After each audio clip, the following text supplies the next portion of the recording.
Hi, I'm Heather Alexander here at Alexander Pilates in Durham, North Carolina.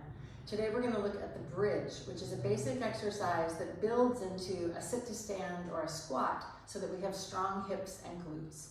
So the first thing we want to do is lie down on the mat. But if you have osteoporosis or osteopenia, you want to know that your back needs to stay flat. So what that means is I'm going to stay facing you. I'm facing the wall that I'm angled on, and I'm going to bring my arm down and lie onto my side and then roll to my back. So I'm looking for a long, flat back. If it's more comfortable for you to put a small paperback book or a rolled up towel under your head, you sure can. You're looking for a long head and neck alignment, but I'm going to go without a pillow. So my feet are standing about hip width apart. I can touch my heels. You may not be able to, but you do want to bring your heels as close towards your bottom as you're able. And then I want you to imagine that you have a small garden brick and it's just resting right here from your garden.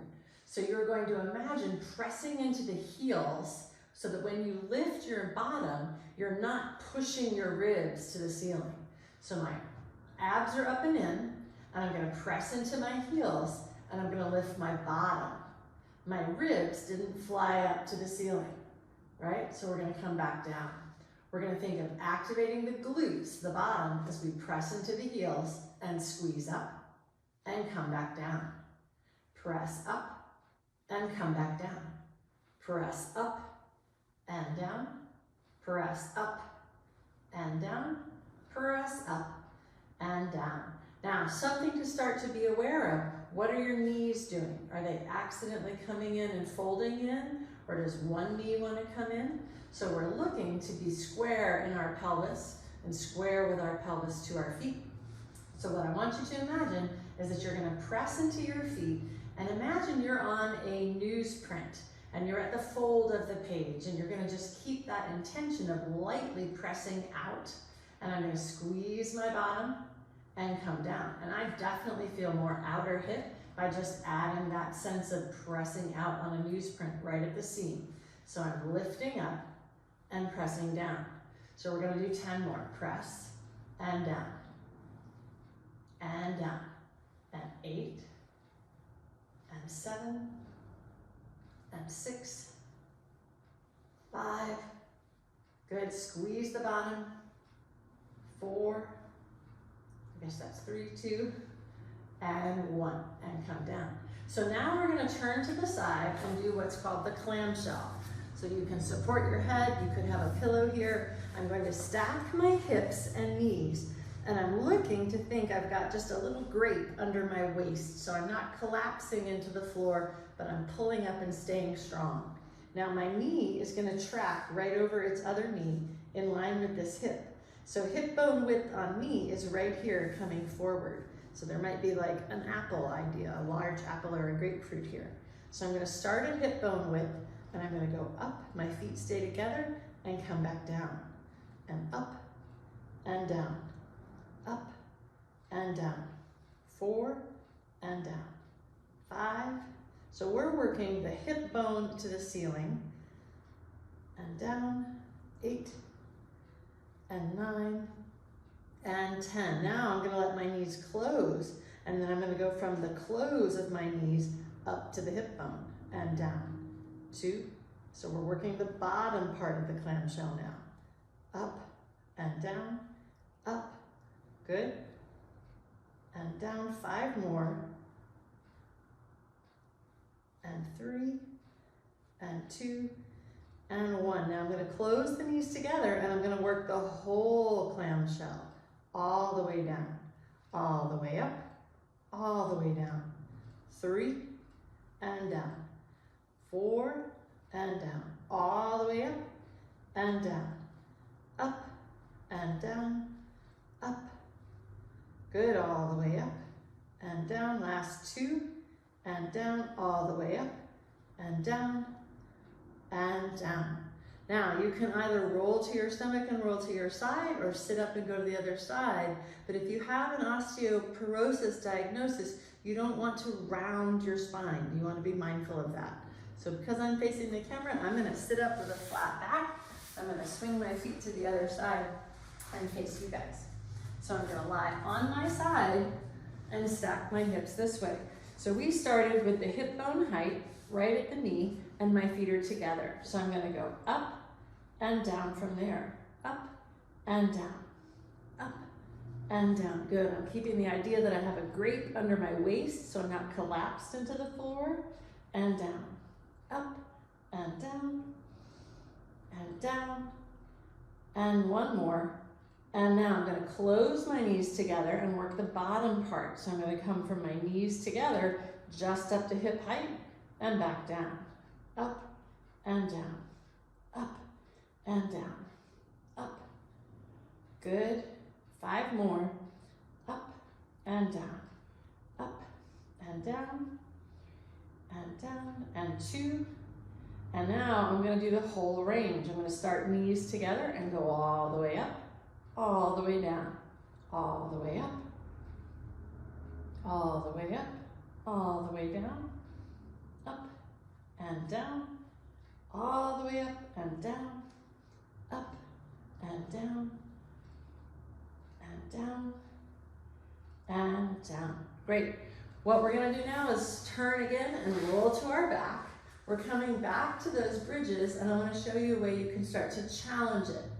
So this leg, I'm going to bring in a little closer. My left foot, I'm going to walk out a bit. So the leg that's closer to me is the one that's going to have to work harder now. So I'm going to pull my abdominals in, I'm going to press into both heels, and I'm going to squeeze my bottom and come down. And I'm going to be mindful that my ribs aren't flailing to the ceiling. I'm just squeezing up and down, and up and down. 5 and down. Good. 6 and 7 and 8 and 9 and 10. So now I'm going to walk my left foot as close to my bottom as I'm able with my knees, whatever that is. I'm going to walk my right foot slightly out, and this leg that's closer is now working harder. So I'm pressing into my heels on both feet and coming down. Squeeze up and down. Ribs are just soft. And 4 and down. 5 and down. 6. Good. 7. 8. 9. And 10. Super. I'm going to stagger my feet.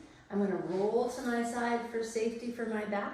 I'm going to pull my tummy in and push up and come on up to sitting. Now to come all the way up to standing is a skill or a strength moment, right? So we're going to bring our hands and knees underneath us. If you need a chair or a sturdy object nearby, you can certainly do that. But what I want you to work towards is being able to come up to standing, pull up your abdominals, and stand up. Now that's a big step for some of us, so we're going to work backwards from that. We're working on the sit to stands. We're coming into this. So I've got a chair that's shorter. It's a normal, regular kitchen chair. It is shorter than our table, our Cadillac. So we're going to start with the Cadillac. So you might look for something in your house that's taller, a taller chair, because it will give you a little support, a little help. So I'm sitting back with the hip hinge that I just created lying on the ground from the bridge. So what that means is I'm going to squeeze my bottom, stand at the top, and then actually work to sit back and then stand at the top. Push the hips back, stand at the top. One of the things we talked about was as if we were standing on an open folded newsprint. So if I press into the newsprint with both sides of my feet, I'm activating my hips. So I'm going to pull my abdominals up and I'm going to stand. But my back is nice and flat. I'm not rounding forward. I'm staying tall, reaching out and squeeze the bottom. So if that's the right height for you, you stick with that. If you can go lower, or perhaps you're a shorter person, you could come to a shorter seat. So I'm going to stand on my imaginary newsprint. I'm going to think of pressing apart at the seam so both hips are activated. And I'm going to sit low and squeeze the bottom. Low and squeeze. 2 and press. Out with the feet, squeeze the bottom. Press and up press, and up. We're gonna go for 10 here. 5 more, up, and up. I'm keeping my chest tall, I'm looking up. I'm not looking down at the floor, keeping it tall. 3 more, and up.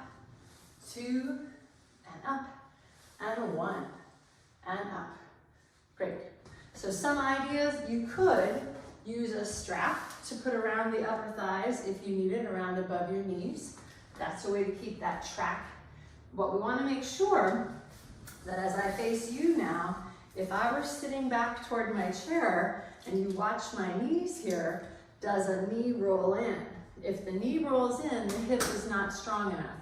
We want to pull this hip open and we want to think of our newsprint. So if I'm pressing out on my newsprint, I'm going to keep my hips activated. So you're going to sit low and come up. So if you could have a mirror in front of you to watch where your knees go, that would probably help you out. Thanks so much.